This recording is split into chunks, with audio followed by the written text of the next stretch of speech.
Также в городе Ош президент сегодня открыл памятник государственному и политическому деятелю Насердину Исанову.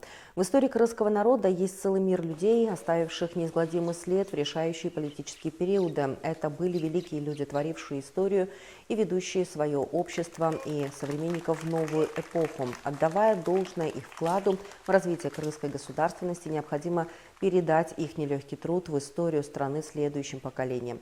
Способствуя укреплению нашей государственности, эти люди оставляли яркий след. Их имена широко распространялись в народе, отметил Садыр Джапаров на церемонии открытия.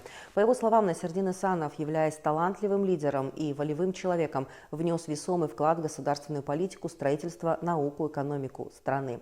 Его карьера началась с рядового рабочего, после чего он достиг самого высокого официального уровня. Президент добавил, что Турдакун Усубалиев, возглавлявший в то время нашу республику, в своих воспоминаниях не просто так подчеркивал, что Насердин Исанов сформировался как прекрасный руководитель.